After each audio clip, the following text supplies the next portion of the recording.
No niin, tässä meillä on Petri Aalto ja mitäs me katsellaan? Vuoden 1997 Dodge Chargeria.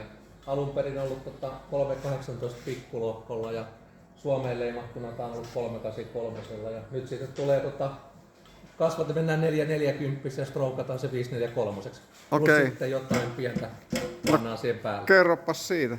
Tämä on tosiaankin ehkä Suomessa vähän vähemmän käytetty. Tämä on The Plover Shopin EFI-malli 871 ahtimesta, jolloin siinä suuttimet on käytännössä ahtimessa itsessään kiinni.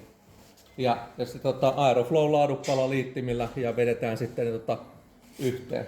Onko tämä A10 kokoista linjaa vai? Joo, se on Vaikka A10 kaikki. Ja tämä on siinä mielessä, siellä on sitten on sähköiset läppärungot sisällä. Joo. Eli tähän ei tule mitään niin kuin kaasuttimia, vaan tämä on täysin ruisukone. Just. Ja sittenhän tämä niin kuin näkee, niin sitten on tehty väliadapterit. Siinä on, onko se nyt AN3 Aeroflown Taitaa olla 4 vesimetanolille. Ja sitten toisella puolella on sitten valmiiksi laitettu myös sitten valmiudet jo sitten, että jos haluaa laittaa, niin pystyy laittamaan ilokaasussuuttimet sitten kanssa. Että vähän ammuttu ylitteen niin kuin kerran, ei tarvitse purkaa, kun vaan laittaa suutinta kiinni. Wow. Mutta tosiaankin se, että Aeroflow, hyvä laatu ja kunnon työkalua kotiin saman tien, niin saa tosi nättiä jälkeen. Ja myöskin ne on tiivistynyt helposti. Että Onko se käyttänyt teflonia vai kumiletkua? nämä on kaikki teflonia, PTFEtä. Joo. Ainoa mitä niin on noin vesiletkut, mutta kaikki on PTFEtä, teräspunos ja sitten AN. Autossa on pääosin 6, 8 ja sitten 10 käytössä. Okei. No niin, jatketaan Petrin Chargerin parissa.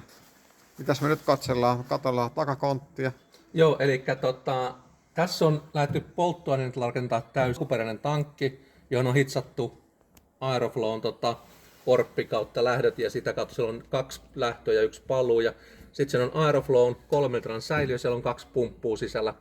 Nyt meillä on niinku kierto tankilta tälle säiliölle AN8 ja sitten tästä lähtee sitten keulaa menee suoraan läpiviennin kautta niin AN10. Eli täysin periaatteessa letkuilla, teräspunosletkuilla PTF, eli kestää etanolia ja polttoainetta. Kyllä.